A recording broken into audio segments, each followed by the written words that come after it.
ও jail জুলুমে সহ্য করতে হয়, অতি ভক্তদের বাড়াবাড়ি ও বিরোধীদের চক্রান্ত সর্বদা তার সাথে হয়। বিশেষ করে এটা বলতেছে যে যারা নেতৃত্ব পর্যায়ের লোক, এই নেতৃত্ব পর্যায়ের লোকের নিকট অনেক আমানত থাকে। অনেক সময় এই আমানত রক্ষা করতে গিয়ে জেল জুলুমের ভয় তাদের ভেতরে কাজ করে। আল্লাহ সুবহানাহু ওয়া তাআলা আমাদেরকে আমানতের সঠিক ব্যবহার করার তৌফিক দান করুন।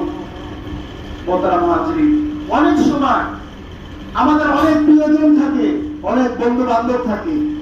এই প্রিয়জনের কাছে আমরা অনেক গোপন কথা বলে ফেলি, অনেক বন্ধুদের কাছে আমাদের খুব গোপনীয়তা কথা বলে ফেলি। এই গোপনীয়তা কথাও আমাদের বন্ধুদের কাছে আমানত।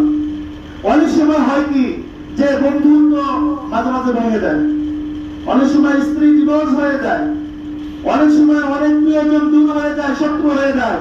ওই সময় তার উচিত নয় যে ওই ব্যক্তি যে তার কাছে কিছু কথা রেখেছিল আমানত হিসাবে, এটা মানুষের কাছে প্রকাশ করে দেওয়া, বরঞ্চ এটা হলো নিজ মানসিকতা এবং ইমানের দুর্বলতার বহিঃপ্রকাশ।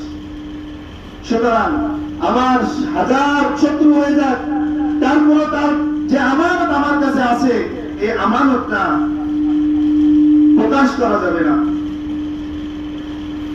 ইসলাম গোপনীয়তা রক্ষার ব্যাপারে অধিক গুরুত্ব আরোপ করেছে। আল্লাহ রাসূল বলেন, জাবির ইবনে আব্দুল্লাহ রাদিয়াল্লাহু তাআলা قال قال رسول الله صلى الله عليه وسلم اذا حدث الرجل بالحديث ثم التفت فهي امانه। একজন ব্যক্তি কারো কাছে কোনো কথা বলার সময় যদি এদিকে ওদিকে তাকায়, তাহলে মনে করতে হবে এই কথাটি তার কাছে আমানত। একজন মানুষ কথা বলার সময় দুইজনে কেউ শুনে ফেলে কিনা, কেউ শুনে ফেলে কিনা, এরকম যদি তাকায়, তাহলে ইসলামে এটাকে আমানত বলেছে যে এটা অন্যের কাছে বলা যাবে না। কিন্তু আমাদের ভেতরে এই জিনিসটা সবচাইতে বেশি খেয়ালত হয়। আমাদের অনেকের কাছে বলে ফেলে অনেক কথা, কিন্তু সেটা অন্যের কাছে আমরা বলে ফেলি। এটা করা যাবে না। তিন কারণে আমানত খেয়ালত করা যাবে। তিন কারণে বৈঠকে যে আলোচনা হয়েছে, এই আলোচনা আমানত খেয়ালতটা করা যাবে।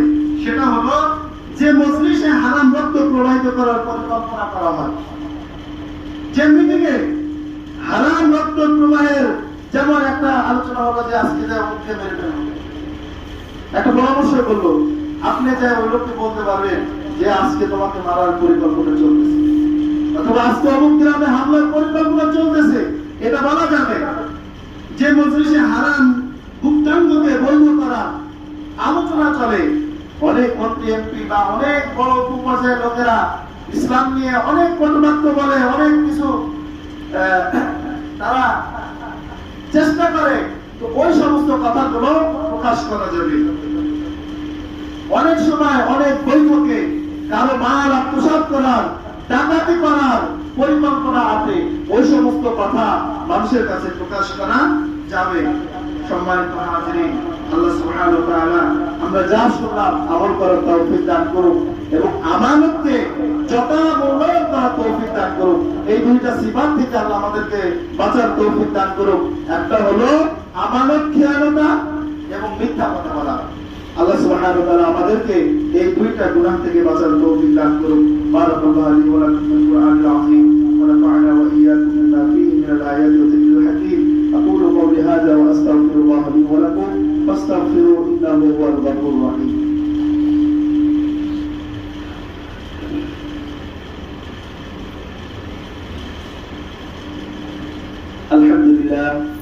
الحمد لله أستعين وأستغفر ونعوذ بالله من شرور أنفسنا، من يهد الله فلا مضل له ومن يضلل فلا هادي له، وأشهد أن لا إله إلا الله وحده لا شريك له، وأشهد أن محمدا عبده ورسوله أرسله بالحق بشيرا ونذيرا بين يدي الساعة.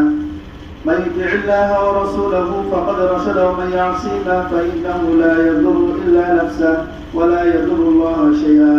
أعوذ بالله من الشيطان الرجيم.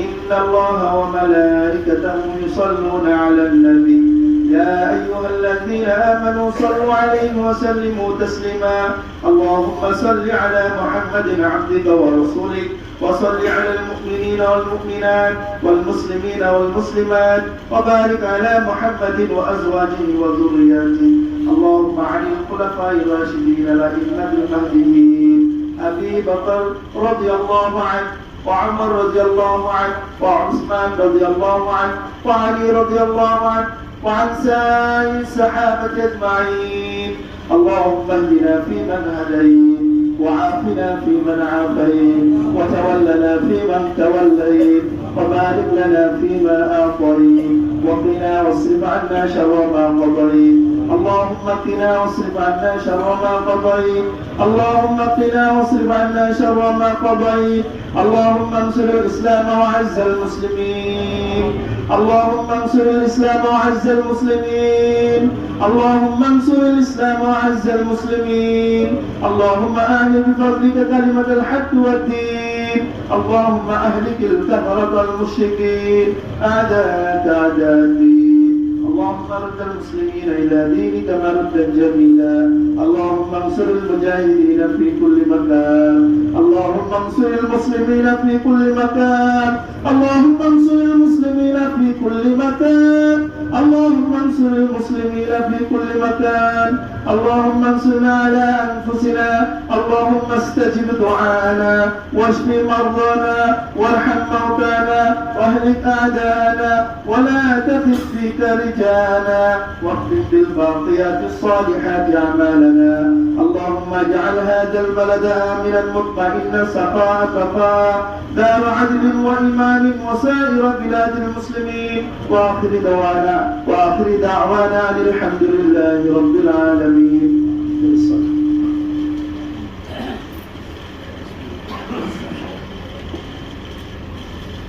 الله أكبر الله أكبر أشهد أن لا إله إلا الله أشهد أن محمدا رسول الله